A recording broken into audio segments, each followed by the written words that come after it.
bonjour à tous et à toutes. Toutes avec un S maintenant. 3. Alors, bienvenue dans cette table ronde dont le thème est achat, location, BYOD, COP, point de suspension. Et si la gestion des terminaux devenait plus simple grâce au DAS? Vaste question. Et pour essayer d'apporter des éléments de réponse, on s'est entouré de deux experts internationaux sur le sujet. Jacques Decker, qui vous êtes président de TeamCode. Vous pouvez... Directeur commercial. Oh, bah dites donc. Bon, alors, on va la refaire. Alors, Jacques, vous êtes directeur commercial et marketing de TeamCode. Vous pouvez nous préciser, pour ceux qui ne le sauraient pas, ce que fait TeamCode.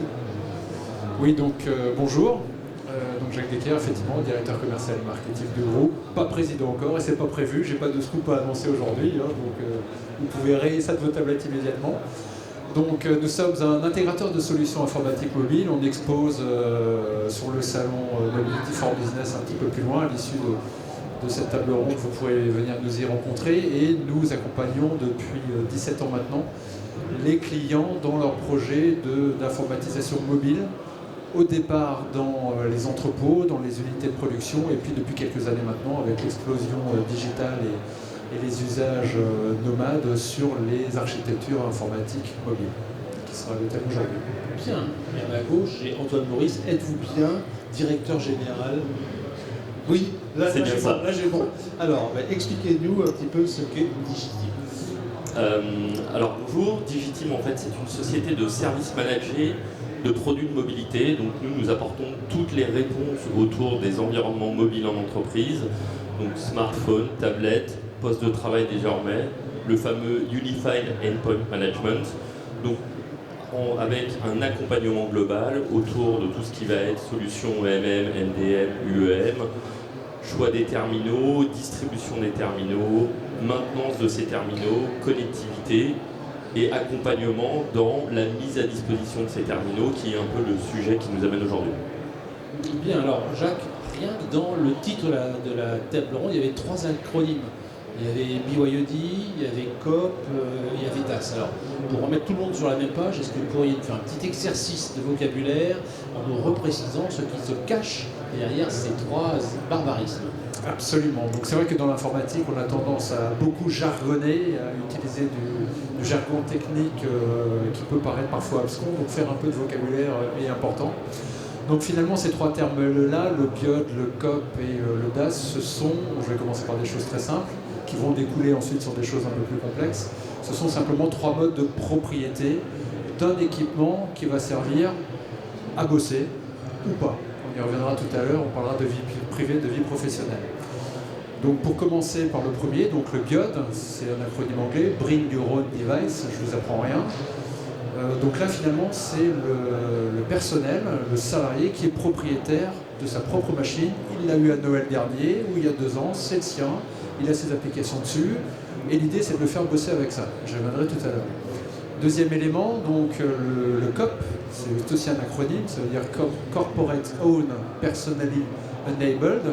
Donc c'est un terminal ou un téléphone, un device, une tablette qui a été acheté par votre entreprise et qui vous l'a confié pour travailler avec et éventuellement vous laisser vous en servir le week-end aussi, ou le PE, Personally Enabled. Donc je bosse avec, mais je peux aussi m'en servir pour mes propres besoins. Là aussi il y a des impacts en termes de gestion de sécurité. Et puis le dernier, le DAS, finalement, c'est que ce device, il n'est plus la propriété ni du salarié ni de l'entreprise, mais d'un prestataire, par exemple Digitim, ou un loueur ou un financeur qui va être propriétaire de ce device, et ce device va être mis à disposition de la flotte. Ça sont des choses très simples, ce que j'ai dit jusqu'ici. Maintenant, si je décode un petit peu plus loin, chacun de ces 3 modes a des avantages et potentiellement des inconvénients. Donc là aussi, en commençant par le BYOD, typiquement, c'est la fausse bonne idée, ça.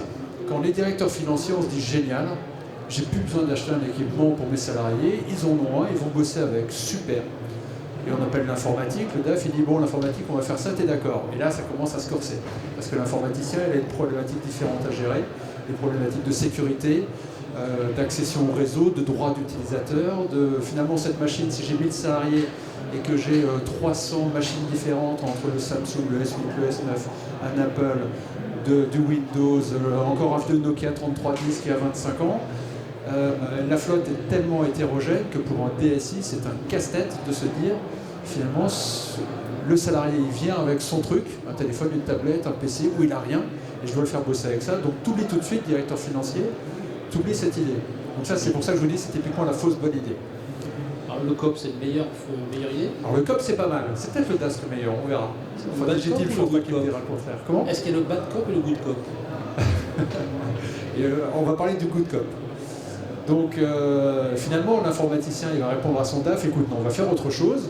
On va acheter les terminaux et on va les donner à nos salariés. Donc là, le DAF, il tire un peu la tronche parce que c'est lui qui paye et potentiellement acheter 1000 smartphones ou 1000 tablettes, ça coûte un peu d'argent. Mais l'informaticien, il est content parce que c'est lui qui va choisir, c'est lui qui va définir les applications, le socle applicatif ou le master qui va être installé dessus. Et on va pouvoir gérer les choses de manière beaucoup plus efficace et performante dans l'entreprise et sans faire courir des risques à l'entreprise. Et puis le DAS, finalement, donc on est très proche du COP, mais l'idée c'est de se dire, et là le financier il est de nouveau content, parce qu'il n'a plus à sortir 100 000 euros ou 200 000 euros, mais il a une charge mensuelle. Donc les DAF savent bien faire de la charge par rapport à de l'investissement, ça préserve le haut du bilan, ça préserve sa capacité d'endettement.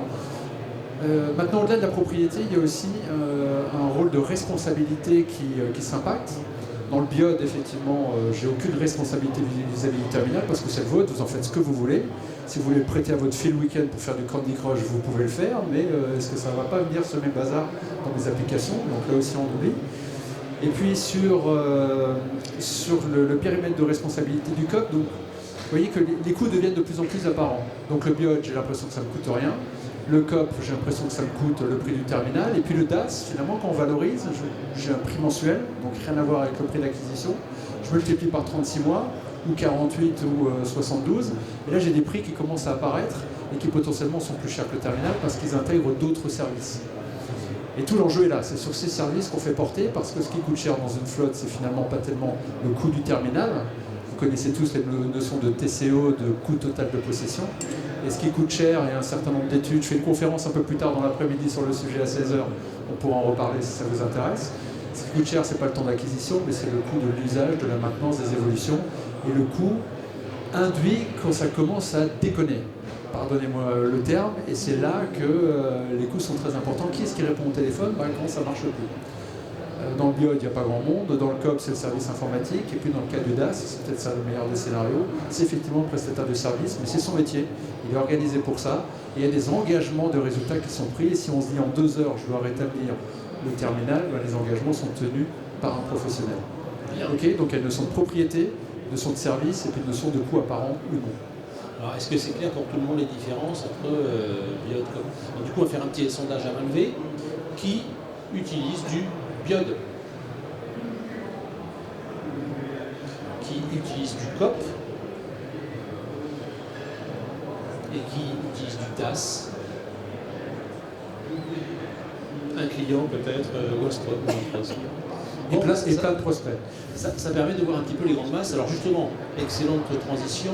Antoine, comment voyez-vous l'état du marché du terminal? Est-ce qu'il y a des tendances qui sont plutôt haussières, des tendances qui sont plutôt baissières? Comment est-ce que tout cela, ça bouge? Alors déjà, il y a le plus grand faiseur de tendance du marché aujourd'hui, c'est Xavier Niel, qui en fait, vu que le smartphone par exemple vient de l'environnement B2C, Xavier Niel, à travers son modèle Free Telecom, a fait en sorte de décorréler l'abonnement du smartphone. Ce qui a donné une très forte tendance que le smartphone devenait désormais un device à part entière et un moyen de réaliser son travail et plus simplement d'appeler avec. Donc déjà, ça a été la grosse tendance qui a fait qu'on s'est retrouvé avec du décorrélé et tout un coup, les entreprises se sont rendues compte que ça ne coûtait plus 150 € un terminal, mais qu'en fait c'était plutôt 550 €, 1000 €, voire aujourd'hui 1500 €. Et en plus de ça, il faut doter les commerciaux d'une tablette qui coûte aussi 1000 €, etc., etc., etc. Donc il a fallu trouver des modèles alternatifs. En plus de ça, on multipliait les devices. Donc qui dit multiplier les devices dit multiplier les problèmes. Donc il a fallu trouver des solutions à ça. Donc ce qui a permis clairement une évolution significative vers des modèles financiers alternatifs et le renouvellement, la durée d'usage de ces terminaux et la pression des consommateurs par rapport à l'usage interne de l'entreprise est telle, puisqu'on n'oublie pas que ça vient d'un environnement B2C encore une fois, et non pas B2B au tout départ, que finalement on a réduit les durées d'usage, on est plutôt sur du 2 ans en moyenne, ça c'est la grande tendance que nous on voit sur des smartphones. Sur de la tablette, on va pousser vers du 3 ans. Et ensuite, quand on est sur des terminaux un peu plus durcis, on peut voir du 3 ans et demi, 4 ans en fonction de l'environnement. C'est-à-dire que si on est sur du chantier, mais là Jacques, c'est pas pareil que si on est dans une arrière-boutique, c'est pas pareil que si on est sur un warehouse, etc. Donc c'est clairement une tendance significative. Et comme on doit rajouter du service, il y a eu une possibilité, et là, moi j'ai fait de la location pendant 15 ans de ma vie, en fonction des ratios financiers recherchés par l'entreprise et de l'objectif de service associé, on va être soit sur des modèles locatifs qui peuvent être considérés comme des CAPEX, soit sur des modèles locatifs qui peuvent être considérés comme des OPEX, soit sur des contrats de service dits DAS. Donc en fait, ces modèles-là vont être aussi en fonction des ratios financiers de l'entreprise et pas simplement sur « il faut que je trouve un moyen financier de le faire ». Donc c'est là où on voit les grosses tendances du marché qui deviennent aujourd'hui de plus en plus significatives en termes de services également, puisque comme le terminal aujourd'hui, et d'ailleurs je les cite, Samsung typiquement aujourd'hui avec le DeX et sur comment mon Galaxy Note 10 est un PC également, ça montre bien qu'en plus on est sur le poste de travail, donc encore plus une nécessité que le terminal fonctionne tout le temps.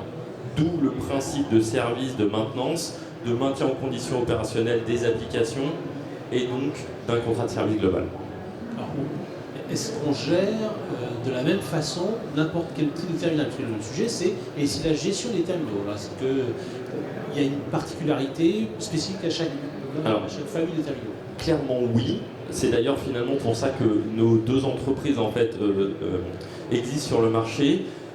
Nous, chez Digiteam, par exemple, on ne touche pas du tout à l'applicatif. On fait en sorte que les applications soient celles qui soient choisies par nos clients et on les intègre dans leur environnement de la meilleure façon possible. Là où je sais que Team Code et Jacques sont beaucoup plus impliqués dans l'applicatif puisqu'on est aussi dans le métier plus précisément. Et donc, effectivement, il va y avoir une différence entre l'usage d'un terminal plus durci qu'un smartphone qui va être plus justement vie pro, vie perso. Donc vie pro, vie perso, usage 90% du temps, batterie cramée au bout d'un an, merci de me changer mon terminal. Tablette, qu'est-ce qui se passe? Bon, je regarde peut-être un peu Netflix dessus, mais bon, ça va, je tire pas trop sur la corde parce que j'ai pas forcément une cible dedans. Donc finalement, au fur et à mesure du temps, je vais plutôt la garder 3 ans. Donc on la manage déjà pas de la même manière. Et puis pas se faire appeler par un client, c'est un gros problème. Donc si mon terminal tombe et casse, il faut absolument qu'on me le change. Là où une tablette, bon, dans le pire des cas, je vais rouvrir le PC, je vais prendre mon smartphone, j'ai une alternative. Mais là, Jacques, je pense que toi, sur ton métier à toi, tu as quelques autres exemples à nous communiquer, surtout sur la façon de gérer les terminaux un peu plus durcis. Oui, effectivement. Donc le Team Code, comme tu le relevais, se concentre sur la part du marché qui concerne des clients qui utilisent leur device dans des conditions compliquées. Donc chez Team Code, on ne va pas fournir de smartphones classiques au grand public de Samsung, mais plutôt des terminaux qui ressemblent à des smartphones, mais s'ils tombent par terre, ça ne me traumatise pas et je sais que je vais pouvoir continuer à bosser parce que c'est fait pour ça. Donc il y a, vous les connaissez probablement, des marques qui sont... Vous avez quand même vérifié qu'ils marchaient. Je vous montre qu'ils marchent, effectivement. Ouais, c'est un vieux réflexe. C'est jamais arrivé, peut-être aujourd'hui. Même chose pour les tablettes. Donc effectivement, en fonction de ce qu'on veut faire du terminal, téléphoner, bosser, descendre au fond d'une mine, prendre des commandes, dépanner une chaudière, les conditions qui vont s'appliquer à l'environnement de travail n'est pas le même, donc forcément le terminal ne va pas être le même et le niveau service attendu n'est pas le même non plus. Qu'est-ce qui se passe si je réussis malgré tout à casser mon smartphone, malgré tout à casser mon terminal? Est-ce que c'est la fin du monde? Je suis bloqué dans mon chantier? Oui, non.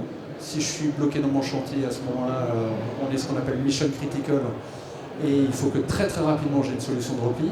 Si finalement je peux continuer à installer ma chaudière, si j'ai cassé ma tablette, c'est pas très très grave, à ce moment-là je peux avoir un contrat de service un peu plus long, d'une journée ou deux journées. Donc tout part d'un besoin d'un client et un prestataire s'agissant de DAS Donc Device as a Service, je ne l'avais pas dit tout à l'heure, encore un acronyme anglais. Donc c'est un paiement donc, à l'usage et non pas lié à une propriété. Et donc le package de services, parce que finalement c'est un service que vous achetez, et la partie de matériel, elle est finalement presque anecdotique. Elle doit être correctement dimensionnée, correctement choisie par rapport à cet usage. Et après, ce qui va être très important, ce sont tous les services de management, de gestion de sécurité, du socle applicatif, adapté à un métier précis. Donc le niveau 0 du DAS, ce serait de dire je finance un terminal, mais ce n'est pas satisfaisant, ça ne va pas très très loin, mais c'est d'aller beaucoup plus loin et de dire je garantis une activité, une continuité de service, un maintien en conditions opérationnelles. Exactement. Et donc là, il y a des services qui sont à la carte, qui peuvent passer de ce niveau 0 ou 0,1 jusqu'à des choses qui sont extrêmement packagées et qui vont très très loin dans la prise en compte de l'environnement de travail. Donc ce sont bien des projets individuels qui partent d'une expression de besoin. Alors, sur le type d'adoption des trois modes, Antoine a parlé de typologie financière sur les CAPEX, les OPEX. Est-ce que vous voyez-vous, l'un ou l'autre, des segmentations par type d'activité ou par taille d'entreprise? Est-ce qu'il y a des modèles qui conviennent mieux à des ETI ou à l'inverse, d'autres qui sont plutôt chez les grands comptes, et d'autres qui sont bien pour les terminaux industriels, d'autres pour le retail? Est-ce qu'il y a des segmentations matricielles qu'on pourrait mettre en place? Alors, nous, sur le plan de marché, je dirais, avec du terminal grand public ou choix, on voit clairement aujourd'hui le DAS est extrêmement bien adapté à tout ce qui va être ETI, entreprise en fait, où il n'y a pas de ressources internes pour manager de l'applicatif, mais qui souhaitent quand même le faire. Et parce qu'aujourd'hui, l'applicatif sur un smartphone, c'est pas que la boîte mail, c'est le CRM, donc déjà, le DAS, là, il n'y a pas de ressources, donc c'est un modèle très adapté. Sur les plus grandes entreprises, on va être déjà sur des obligations de ratio financier. Donc là, on va commencer à parler un peu plus de comment c'est comptabilisé. Donc nous, on voit l'usage métier. S'il y a un usage métier avec un ROI déterminé, où on sait que c'est un usage, par exemple, pour vendre quelque chose, typiquement, les CAPEX vont moins poser problème. Donc on va être plutôt sur du COP parce que justement, potentiellement, l'investissement initial, on est capable de faire le retour sur investissement. Mais par contre, quand on va être sur une nécessité de l'usage continu, parce que sinon il y a une perte d'activité, là on va clairement être sur un modèle DAS, parce que là c'est ce qui est essentiel aujourd'hui, c'est pas j'ai un smartphone, j'ai pas de smartphone, c'est est-ce que je peux encaisser avec, est-ce que je peux scanner avec, parce que c'est ça aujourd'hui en fait. Donc aujourd'hui, très grandes entreprises, on va être sur deux modèles, soit il y a un ROI déterminé, et donc là, l'investissement est considéré comme c'est un actif de l'entreprise, soit il y a une nécessité d'usage métier avec un ROI extrêmement fort, et là on est clairement sur des modèles DAS, et là c'est le changement de paradigme complet où on ne voit plus que ça, et c'est la demande. C'est-à-dire que déjà les banques, aujourd'hui une banque qui dépense 1 euro dans un smartphone, je la regarde droit dans les yeux et je lui dis vous êtes sérieux parce qu'en fait votre euro il vous rapporte 3 euros à vous. Vous voulez vraiment dépenser 1 euro pour acheter un iPhone? Non, je pense pas que vous allez. Par contre, les valeurs résiduelles et les valeurs futures des équipements, il faut que les contrats DAS permettent de faire une somme de services avec un terminal pour quasiment le prix d'un terminal financier. Donc vous pouvez avoir plus avec le même budget. Et là, ça y est, ça commence à rentrer dans les mœurs. Il y a de la rentabilité. Les directions métiers, plus que financières d'ailleurs, les directions métiers, moi je dirais plus, commencent à gérer leur PNL, se disent j'améliore mes indicateurs, mes ratios financiers, je gagne en productivité, donc en fait je gagne, et en plus vous nous faites travailler, donc nous on crée de l'emploi. Voilà. Cercle vertueux. Alors on parlait d'application métier, c'est un petit peu le cœur du sujet. Quand on parle de DAS, quel est le degré de liberté laissé aux clients sur l'application? Alors ça dépend. D'une manière générale, j'allais dire plutôt faible, mais c'est pas tout à fait vrai. Il ne faut pas retenir le côté négatif de ce côté faible. En fait, il est défini avec le client. On reste sur un projet sur mesure, on reste sur un projet d'ingénierie, donc on va définir très précisément chez un client par profil d'utilisateur, parce que chez un client, vous pouvez avoir des commerciaux, vous pouvez avoir des cadres, vous pouvez avoir des techniciens qui ont des devices différents, qui ont des besoins différents et des applications différentes. Et typiquement, un client va vous dire, bon, le PDG, il veut faire tout ce qui est possible de faire avec son téléphone, donc là il n'y a pas de verrou, et il peut faire plein de choses et potentiellement éventuellement dangereuses. Donc c'est aussi parfois un peu trop, ouais. Parfois un peu trop, ouais. Donc c'est aussi notre rôle de pouvoir dire attendez, c'est quand même pas mal de fermer, de définir certaines choses, mais on rencontre parfois des clients qui disent bon bah, le patron il veut tout faire avec, y compris le week-end, la semaine, et puis télécharger plein de trucs sur internet et aller voir plein de sites à droite à gauche. Donc il y a une démarche, au-delà de cette boutade, il y a une démarche qui est faite au départ de définir ce profil, cet utilisateur, c'est quoi son métier, de quoi il a besoin. Impossible de faire l'impasse là-dessus. Si je suis technicien, il me faut mon installation, il me faut mon application pour gérer mon installation, il me faut mon navigateur pour aller chez mon client et me faire naviguer. Et puis après, qu'est-ce qu'on accepte qu'il fasse? Est-ce qu'on accepte qu'il aille sur Internet? Est-ce qu'on accepte qu'il aille sur les stores? Donc, c'est pas le DAS qui dit que ça va être fermé ou ça va être ouvert, mais c'est l'expression du besoin qu'il va faire. On parlera tout à l'heure de la partie sécurité EM. C'est ça, tout à fait. Et en tout cas, c'est une question qu'on pose systématiquement dans les modes COP et dans les modes DAS, qui est souvent oublié dans les modes BIOD, puisqu'on ne pose pas la question, vu que c'est le mien, j'en fais ce que je veux. Dans l'explication orthographique de COP et de DAS, vous avez parlé de la propriété du terminal, et du coup ça me fait poser une question, mais qui est propriétaire des licences en mode DAS? C'est l'entreprise, c'est le loueur, comment ça marche? Alors là aussi, ce phénomène-là s'accompagne d'un mouvement de fond dans l'informatique, la cloudification qui devient quasiment systématique, et finalement, le DAS, c'est pas le premier, il y avait un truc qui s'appelait le SaaS avant, qui est déjà vieux maintenant, on parle de cloud, donc finalement le mode de propriété de la licence perpétuelle, lui aussi ce modèle-là a plutôt vécu, et on est également sur du pay-per-use et du paiement à l'usage, également sur la partie applicative. Donc finalement le DAS est cohérent par rapport à ça. Et tant que j'utilise un produit, j'ai un petit bout de mon loyer mensuel qui comprend le fait que je paye un petit bout de soft tous les mois chez tel hébergeur, chez telle société dont j'ai un droit d'usage. Donc c'est assez cohérent par rapport à ça. Donc pour répondre à votre question, personne n'est propriétaire de la licence, puisque je suis un utilisateur et je paye à l'usage. Tant que j'utilise, je paye. C'est glissé dans une mensualité, et puis quand j'arrête de m'en servir, je ne paye plus. On vient de parler des licences, du logiciel. Si on revient un petit peu sur le métal, sur le terminal physique, quel service vous apportez dans Device as a Service sur la partie physique? Il est où le service? Alors, il est où le service?